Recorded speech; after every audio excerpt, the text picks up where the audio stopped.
Je vous rappelle que le stream il est court, il va s'arrêter vers 20h50 pour faire place au match de football.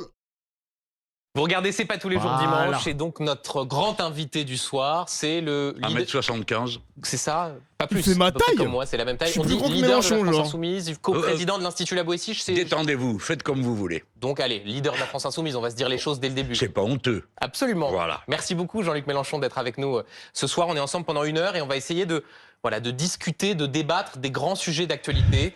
Et on va commencer par celle sans doute la plus brûlante, le drame qui se joue à Lampedusa, où plus de 11 000 migrants ont débarqué depuis moins d'une semaine. La présidente de la Commission européenne... Attends, c'était pas 6 000? Attends, on est passé de 6 000 à 11 000, c'est quoi ces chiffres-là? Ursula von der Leyen était ce matin même à Lampedusa et elle demande que les pays européens accueillent une partie des migrants. Question simple, est-ce que la France doit en accueillir? Est-ce que la France doit porter une part de ce fardeau? Ah ben oui. D'abord parce que je voudrais rappeler avant toute chose qu'il y a dans toutes les religions et toutes les philosophies un principe de base d'humanité et de fraternité. Qui n'est pas respecté par tout le monde. Non, mais nous... Certains disent... on se fiche que le pape, effectivement, appelle à la solidarité, à la charité. Oui, ils ont le droit. On écoute mais pas ça. Ouais. D'une manière générale, je ne sais pas, moi, les croyants, les 3 fois du livre, se réfèrent à l'Exode qui dit les immigrés, tu t'en occuperas parce que tu as été en esclavage. Bref, je vous passe les religions et j'en viens à la relation. Ce sont nos frères et sœurs en humanité. Ils sont là parce que les dégâts en Libye, on a tous jeté des grosses larmes sur le sujet, ont été tels que beaucoup s'en vont. Et d'ailleurs, c'est nous, les Européens, qui avons détruit la Libye. Je donne tous ces arguments. Là, ce qui se passe en Libye, c'est la suite des inondations. Oui, oui. Moi, je parle du coup d'avant, qui fait qu'il n'y a plus d'État en Libye. Les Marocains ne sont pas partis par milliers dans la mer pour venir en Europe après le terrible séisme qu'ils ont eu. Pourquoi? Parce qu'ils ont un État, ils ont une organisation, une solidarité. Tout ça, en Libye, n'existe plus. Alors, ils sont là. Et il y en a, nous dit-on, 10 000. Tout le monde comprend qu'ils ne peuvent pas rester là où ils sont. Il y a 400 places. Et puis, pourquoi l'Italie toute seule? Parce qu'elle a ce bout de terre avancé en face de l'Afrique, devrait porter le poids de la responsabilité toute seule. Donc, qu'on s'y mette tous. Est-ce qu'il y a un problème? Est-ce qu'il y a un problème? Je ne dis pas un fantasme. Un fantasme, oui, il y a. Mais non, il n'y a pas de problème. Nous avons accueilli... Vous avez vu comment j'ai les yeux illuminés dès que Mélenchon il ouvre la bouche? Il y en a qui le détestent, hein. Mais moi, je l'aime bien, Mélenchon. Moi, je l'aime bien. Il dit des choses. 4 800 000 Ukrainiens. Je suis un 6 Nous autres, les Français, un peu plus de 100 000. Là, si on se partage entre les 28 États, les personnes qui sont là, il y en a 250 par pays. Je pense que la France peut accueillir 250 personnes. S'il fallait... Mais oui, on a réussi à accueillir les Ukrainiens, les mecs. On a réussi à les accueillir. Bon, après, la plupart du temps, c'était des femmes et des enfants. Là, en l'occurrence, c'est des migrants hommes, célibataires peut-être, pères de famille peut-être, sans doute aussi, qu'on doit accueillir aussi. Il y en a, ils vont te dire, ah, mais il y a une différence entre femmes avec enfants et africains noirs hommes. Ils vont te dire, eh non, si c'est en guerre, ils doivent rester chez eux, nanani, nanana. Mais les gars, on va pas se mentir, l'extrême droite, que ce soit des femmes noires ou des enfants noirs, ils vont quand même être refusés par monsieur Zemmour ou par madame Le Pen. Donc arrêtez de nous prendre pour des cons. C'est la couleur de peau le problème. C'est la couleur de peau le problème pour vous. Arrêtez vos bêtises. Plus la couleur est sombre, plus vous allez vous dire, eh, pep, pep. Moi, on n'en veut pas. On n'en veut pas, on n'en veut pas. Arrêtez de nous prendre pour des idiots, s'il vous plaît. Et les accueillir, moi j'enverrai quelqu'un qui dirait qui est-ce qui est francophone là-dedans. Et ceux qui sont francophones, bah vous venez, si j'en ai 250, eh bien j'estime que j'aurais gagné la participation de 250 personnes à l'effort du pays. Jean-Luc Mélenchon, on entend ce que vous dites. Simplement, il y a les plus de 11 000 migrants qui sont arrivés depuis lundi dernier. Et il y a ce constat, ce phénomène plus large que tout le monde voit, qui est que l'Europe n'arrive pas à tarir ces sources d'immigration, le fait qu'elles continuent et qu'à un moment donné, des pays disent on ne peut pas, il y en a trop. Il y a un raidissement d'un certain nombre d'opinions publiques qui disent on veut moins d'immigration. Est-ce qu'on peut vraiment dire il n'y a aucun problème, il n'y a pas de sujet et on les accueille tous? Alors, bon, il faut éviter les formules qui sont tellement générales qu'elles ne veulent rien dire. Les accueillir tous, de qui parlez-vous? Des 250 millions de personnes qui vont quitter leur pays à cause du changement climatique? Depuis le début de l'année, c'est 126 000 personnes qui sont arrivés en Italie, c'est-à-dire un doublement par rapport à l'année précédente. 126 000, c'est pas... Double. Attends, là on a les chiffres là, parce qu'on avait beaucoup dit ça a doublé. Mais attends, depuis que Mélanie d'extrême droite a été à la tête du pouvoir, il y a eu 125 000 personnes illégaux, peut-être même légales, qui ont foulé le sol italien. L'échec de l'extrême droite, mesdames et messieurs. L'échec de l'extrême droite. Un chiffre ridicule. Il faut s'y mettre tous. On est 450 millions, les Européens de l'Union européenne, ça va. Et surtout, disons les choses maintenant bien frontalement, la plupart des pays d'Europe ont besoin de l'immigration. Je répète, la plupart des pays d'Europe ont besoin d'immigration juste pour survivre. L'Allemagne, par exemple, est un pays qui ne reproduit pas la population allemande. Et pourtant, l'Allemagne dit on ne veut pas contribuer à la solidarité parce que l'Italie ne respecte pas les règles européennes. Il y a toujours une bonne raison, et il y a toujours une bonne raison, mais moi, ça m'est égal. De toute façon, les Français seront les plus nombreux avant la fin du siècle. Et chaque fois que les Français sont les plus nombreux, c'est rock'n'roll pour toute l'Europe. Donc, reprenons là où nous en sommes. Les Allemands, il leur manque plusieurs milliers de chercheurs, de scientifiques, etc. Il est dangereux ce mec. Qui est dangereux? Mélenchon, il est dangereux? Pourquoi il est dangereux? Est-ce que les gars, s'il vous plaît, vous pouvez argumenter quand vous balancez des inepties pareilles? Surtout que le mec, il est en utilisateur suspect. Un utilisateur suspect qui nous dit il est dangereux ce mec, je suis sûr qu'il parle de Mélenchon et il ne justifie pas ses réponses. Pour moi, c'est dehors. Pour moi, c'est dehors. Donc justifie ta réponse s'il te plaît ou arrache ta mère. Voilà, comme ça au moins c'est simple. Et c'est un ouf lui. Le mec, il a dit, il est dangereux ce mec, il est en utilisateur suspect. Dangereux quand même. Etc. Si ce ne sont pas leurs propres enfants, vu qu'en plus, il y en a 25 000 par an qui s'en vont d'Allemagne, il faut bien que quelqu'un le fasse, à moins que l'Allemagne ait décidé de mourir. Alors c'est son problème. Pire que TPMP ici, la censure. Mais t'es con quoi? Je t'ai non seulement pas censuré, je te demande de te justifier. Si tu veux pas te justifier, ben ferme ta bouche. Et là c'est de la censure. Là c'est de la censure. Là, c'est de la censure, imbécile. Là, je te dis, c'est de la censure. Je te demande juste d'argumenter. Où est la censure, crétin? Où est la censure? Dinguerie, quand même. Oh là là, il m'a énervé, là. Putain. Pas possible, je me sens embrouillé avec un collègue de travail en plus. Casse les couilles, frère. Dangereux parce qu'il veut accueillir le monde entier. Bah, en quoi c'est dangereux d'accueillir le monde entier? Tu penses que le pays France, la France, va exploser parce que on a accueilli le monde entier? Genre tout va exploser, boum boum boum. Explosion de la délinquance, les viols, violence urbaine, violence sur personne, intégrité physique, vol de voiture, vol de billets de banque, bang bang bang. Eh ben. En plus il a dit le monde entier, le mec il est pas allé de main morte, hein, vraiment. Bah ouais. Ah, ça veut dire que les Africains sont mal élevés. Les Africains sont mal élevés, mal éduqués. Eh ben, c'est fou quand même, hein. Putain. Et nous autres, les Français, nous avons besoin aussi de bras et de cerveau. Et nous faisons dans quelques instants sur le sujet lié à l'immigration. Mais juste pour mais attendez, sur ce point-là, qu'on m'entende bien, parce que là, je prends une responsabilité. Tout à l'heure, nous avons vu sur le plateau de BFM un monsieur, Jacobelli, je crois. Député du Rassemblement National. Bon, vu son nom, comme moi, Mélenchon, c'est un nom espagnol. Hein. Lui, c'est un nom italien. Il vient de la Moselle, je crois. Qui était en Moselle italien? Les mineurs de fonds qui venaient à l'époque prendre le travail des Français. Non, il est content d'être député français. Et moi, je suis content que tous les descendants de tous ces gens qui sont venus, aujourd'hui, sont citoyens français. La vice-présidente de l'Assemblée nationale, Caroline Fiat, a une origine aussi en partie en Italie.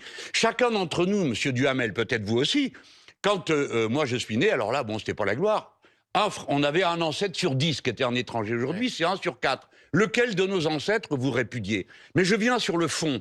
Si les délires de M. Zemmour s'appliquaient, il dit il n'y a plus un immigré qui rentre en France. Et lui dit, parmi tous ceux-là qui arrivent à Lampedusa, il ne faut en accueillir aucun.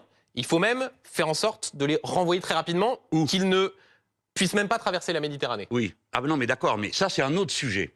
Moi je suis d'accord pour dire qu'il vaut mieux que les gens ne partent pas de chez eux, pour une raison humaine. Primo, secundo, parce qu'il y a un intérêt au développement de ces pays. Qui croyez-vous qui soit aujourd'hui en train de passer? Ce sont des gens, le plus souvent, qui ont une qualification. Pourquoi? Parce qu'eux ont les moyens de payer le passage, qui coûte horriblement cher chez les trafiquants. Donc, c'est une opération de pillage de la matière grise de ces pays qui se déroule en ce moment. Et vous avez en France des gens qui, la bouche en cœur, vous disent « Oui, oui, nous allons faire une immigration choisie et nous allons prendre les gens dans les métiers en tension. » Vous allez voir la liste, et dans les métiers en tension, vous trouvez toutes sortes de métiers de haut niveau de qualification. Ça veut dire qu'on se prépare à piller les autres, puis après on dira « Oh là là, ils arrivent à rien ». Mais Jean-Luc Mélenchon, on va parler dans un instant précisément de cette question qui est dans le texte. Mais en fait, le problème avec l'Afrique, c'est que tant que les gouvernements, les gouvernants qui sont dans ces pays-là foutent le bordel avec la corruption, etc., il y aura toujours des personnes qui voudront immigrer ailleurs. Hein. Ils vont utiliser leur main-d'œuvre dans des pays européens et non pour l'Afrique. Donc c'est ce que je disais hier, l'Afrique, j'ai l'impression qu'ils vont d'année en année, décennie après décennie, perdre petit à petit la main-d'œuvre. Mais comme la natalité est en constante augmentation en Afrique, peut-être que ça va contrebalancer tout ça. Je sais pas, c'est une question assez compliquée. Ouais, mais la corruption, elle vient d'où? Les gars, la corruption, elle vient d'où? On sait, la corruption, elle vient d'où? Elle est là, ici, I'm here. Enfin, oui, la France, mais plutôt l'Union européenne, évidemment. Mais j'aurais plus tendance à dire les entreprises occidentales. Voilà, il y a un mec qui l'a dit très très bien, les entreprises... Exactement. Les entreprises occidentales, évidemment. Le B-word, par exemple. Le B-word. Eh oui, on connaît le B-word. Texte de loi que propose le gouvernement. Mais pour que les choses soient très claires, vous êtes forts, les mecs, hein. Vous au êtes président forts, de la République d'accepter le fait de récupérer et d'accueillir un certain nombre de migrants qui sont arrivés à Lampedusa. Et vous dites qu'il faut qu'en Europe, il y ait une répartition, quitte à faire de la coercition. C'est-à-dire qu'on ne demande pas, parce que vous savez très bien qu'en Europe, il y a toute une série de pays, mais attendez, qui monsieur, ne veulent même pas entendre parler monsieur d'accueillir. Mais vous avez raison, 1000 fois raison. Et cette bande d'hypocrites qui est là tout le temps avec nos valeurs, ils se drapent dedans, ils font un numéro sur les valeurs humanistes, de liberté et tout ça.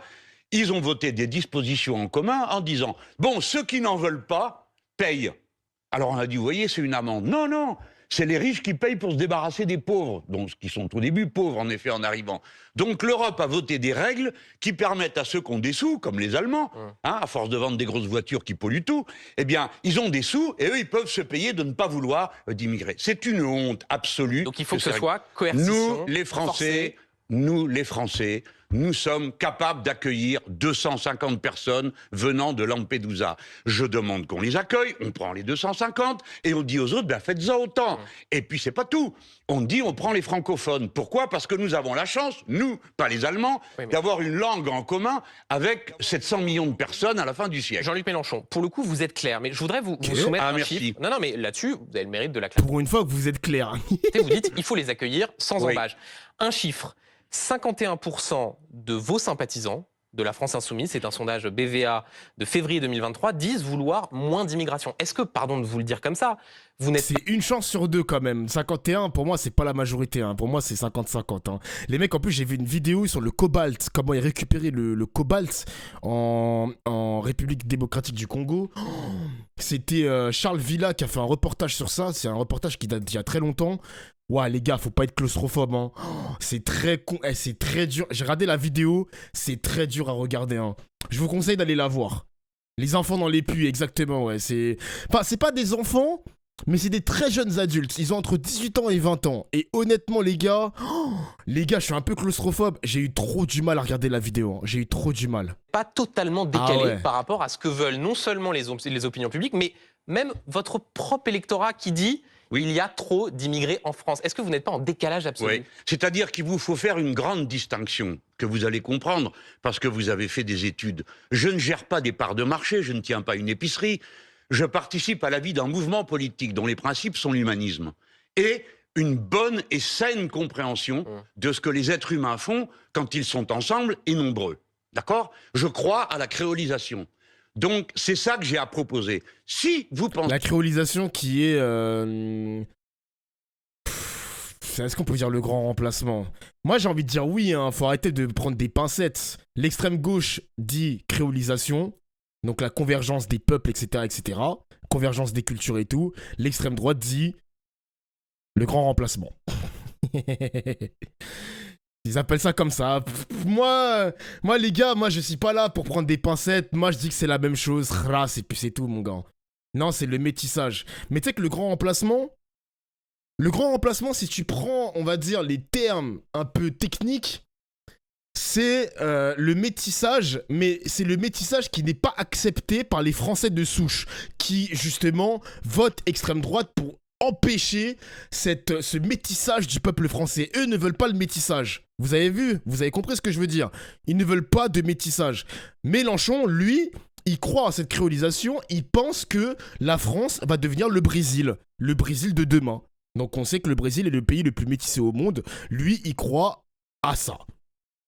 En cette convergence des peuples. Tout simplement. Pensez que j'ai tort, ne pensez pas comme moi. Mais si vous pensez que ce que je vous dis a valu la peine que vous votiez pour moi, alors écoutez-moi et tâchez de comprendre ce que j'explique. Pesez vos arguments. Et puis voilà. Mais moi, je ne changerai pas. Est-ce que ce n'est pas, au fond, un formidable tract pour Marine Le Pen, Reconquête, Éric Zemmour, quand on voit... Oui, je suis pas rentré dans les détails, Persny, mais je suis pas rentré dans les détails parce que je ne connais pas exactement toutes les théories du grand remplacement qui sont aussi complotistes, mais j'ai voulu parler des grandes lignes, quoi, des grandes lignes. Merci Béchoui pour le sub, mon gars, merci mec. Ce mouvement profond qui traverse toutes les opinions publiques européennes de rejet, de refus de l'immigration. Et voilà. Alors autrement dit, pour vous suivre, si je devais conserver l'estime de ces gens, je devrais dire comme Madame Le Pen et Monsieur Zemmour. C'est bien ça, j'ai compris. C'est ce que vous venez de dire. Non, attendez. Mais si vous dites c'est un tract, eh bien, si Madame Le Pen a réussi à marquer l'opinion, et Monsieur Zemmour, au point qu'il y ait une vague de gens qui croient qu'il y a 30% d'immigrés dans ce pays, alors qu'il y en a 8%, à qui doit-on s'en prendre? Au tract que vous avez vu diffusé des milliers de fois par des milliers de militants zémouristes ou le pénistes? Non, aux médias qui ont cultivé cette fleur vénéneuse pendant des mois, des années. Les immigrés ceci, les immigrés cela.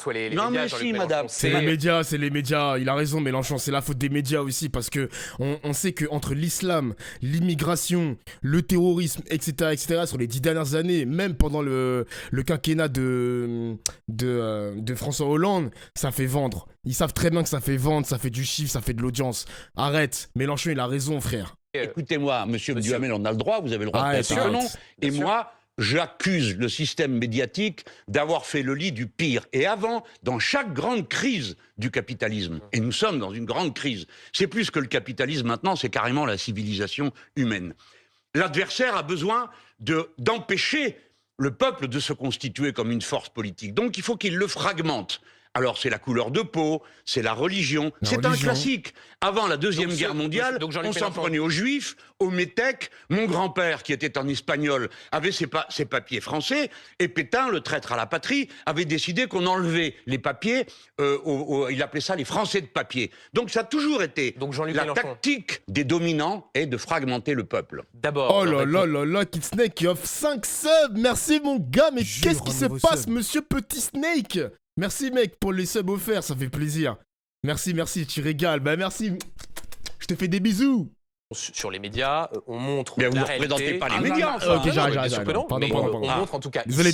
des reportages. Il y a des envoyés spéciaux qui sont là-bas et qui décrivent la réalité. Mais au fond, si je vous comprends bien, cela même qui, dans votre électorat, disent on veut moins d'immigration, c'est quoi ici? Après, Mélenchon, il dit ça, mais les francs-maçons. Est-ce que les gars, c'est un problème d'être franc-maçon et un homme politique de gauche? Parce que moi, je connais pas très bien. Je sais que les francs-maçons, voilà, c'est un milieu un peu sectaire, un peu ténébreux, un peu... T'as capté, quoi. Moi, je connais pas trop bien la franc-maçonnerie, mais c'est compatible ou pas, la franc-maçonnerie et être un homme de gauche? C'est possible ou pas, hein? C'est juste un club de pétanque. Ouais, bon, si je crois Monsieur Persny, je vais pas avancer dans le débat. Hein. De dire que c'est juste un club de pétanque, mon gars, bon. Voilà. Franc-maçon, c'est surtout de la branlette complotiste. Ah ouais. C'est un club de réseau. Ouais, bon, je fais attention. Hein. C'est moi, la franc-maçonnerie, j'y connais pas vraiment, quoi. Hein. Ils sont racistes, ils comprennent pas Non, je pense qu'ils ont peut-être pas assez réfléchi au problème, et c'est mon rôle. Après tout, je comprends qu'eux, ils ont autre chose à faire dans la vie. Mais moi, ça a été mon métier, en quelque sorte. Hein. Travailler, regarder les fiches, les données, etc. Je leur dis aux gens, vous êtes prêts à payer à la place des immigrés que vous voulez foutre dehors ou des clandestins que vous voulez réprimer? Vous êtes prêts à payer leur part d'impôts sans lesquels vous ne pouvez pas avoir vos écoles, vos routes, etc. Vous êtes prêts à aller faire le travail? Vous êtes prêts? Non. Alors, écoutez, mettons un peu d'ordre dans tout ça. Regardez-moi, vous m'avez estimé assez pour voter pour moi. Je suis l'arrière-petit-fils de pauvres gens, immigrés en Algérie, arrachés à la misère de l'Espagne profonde. Bon, ça va, regardez, je me suis rendu utile, j'ai été prof, j'ai été journaliste, j'ai contribué, je crois, à la renommée de la France. Bon, vous, monsieur Duhamel, je ne sais pas, vous avez peut-être aussi un grand-père ou un... Vous n'allez pas le renier quand même, non? Non mais, moi, voilà. j'essaye dans les questions que je vous pose de comprendre ce qui traverse la société française. Est-ce que vous êtes un no-border? Est-ce que vous dites, au fond, les frontières, à partir du moment où on peut accueillir tout le monde, que vous dites aucun problème, c'est 250 migrants, et s'il y en a plus, il y en aura plus, est-ce que ça veut dire que les frontières... non, surtout ça n'a pas d'intérêt. Et que dans ce cas-là, non. on peut accueillir, pour reprendre la phrase de Michel Rocard, toute la misère du monde. Non, il disait qu'on ne pouvait pas l'accueillir. Oui, eh bien, Voilà, je reprends cette phrase. Attendez, On ne peut pas accueillir toute la misère du monde, mais on doit en prendre notre part. C'est pas un problème de misère, l'affaire des frontières. Les frontières, c'est parce que nous sommes un État. Et un État a des lois qui s'appliquent à ses ressortissants et à ceux qui viennent. On ne rentre pas et on ne sort pas, ou alors on dit il n'y a plus de visa, il n'y a plus de passeport, tout ça n'existe pas, rentrez et sortez comme vous voulez. Cela signifie quoi, monsieur Duhamel? Que font les gens qui viennent, même clandestins, à votre avis? Vous pensez qu'ils vont au premier bureau de la sécurité sociale, comme le racontent les fascistes, pour avoir de quoi payer je ne sais quoi? Non, ils se cachent. Les fascistes. Et comment ils vivent? En travaillant en cachette. C'est-à-dire que la main-d'œuvre clandestine immigrée est la matière première de l'exploitation. Si donc je venais à gouverner, ou mes amis, ce pays, on commencerait par une vague de régularisation massive de tous ceux, c'est-à-dire toute personne sur le territoire qui est entrée. Ah ouais, et là, tu vois, là, on est à l'opposé de Zemmour. Monsieur Mélenchon veut régulariser tous les sans-papiers, voilà, sans distinction, rien. Même clandestinement, même frappé d'une obligation de quitter le territoire français et régularisé par le seul fait qu'elle est sur le territoire français. Parce qu'elle travaille. Donc on commencerait par ceux qui travaillent. Tous ceux qui travaillent ont droit à des papiers. Tous ceux qui travaillent, qui ont un contrat ou pas de travail, parce que souvent ça, ont droit à des papiers. Il faut régulariser tous les travailleurs. Et maintenant, je vais vous dire encore autre chose. Il faut arrêter le cinéma avec les immigrés qu'on va expulser. Tout ça, ce sont des paroles qui n'ont aucun sens concret. Pourquoi? D'abord, commençons par demander, il y en a combien qui sont clandestins, puisque vous voulez les foutre dehors? Combien il y en a? Ah ben justement, comme ils sont clandestins, on ne sait pas. Alors on évalue. Ça va entre 200 000 et 800 000. Eh bien, monsieur Duhamel, pour les sortir, il ne vous reste plus qu'à faire des grosses prières. Pour qu'ils aillent tous au même endroit. D'accord? Parce que 400 000 personnes à sortir du pays et les envoyer ailleurs, vous savez combien ça coûte de foutre quelqu'un dehors? 13 000 €. Alors, allez-y, allongez les chèques. Personne ne repartira de ce pays en masse et en proportion de ceux qui sont entrés. C'est un mensonge. Donc Jean-Luc Mélenchon, si je vous écoute... C'est un mensonge. Attends, 13 000 multiplié par 400 000 en estimation. Attends, estimation basse, hein. Ouah, 5 milliards d'euros pour les expulser. 5 milliards en estimation basse. Donc si on est sur du 13 000 multiplié par 800 000, parce qu'il avait dit 800 000, on est sur 10 milliards d'euros.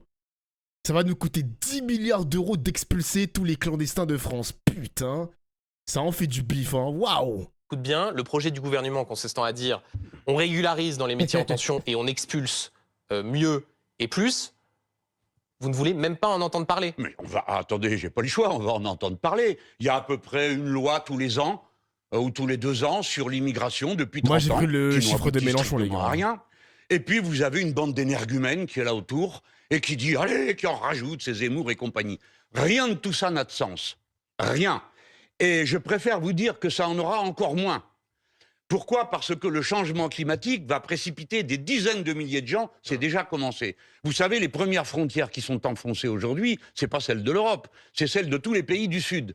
Parce que... Juste une parenthèse, vous regrettez que vos camarades de la NUPES, une partie, aient signé avec l'aile gauche de la majorité pour appeler à régulariser les travailleurs des métiers en tension? Quelques personnes, c'est sans signification.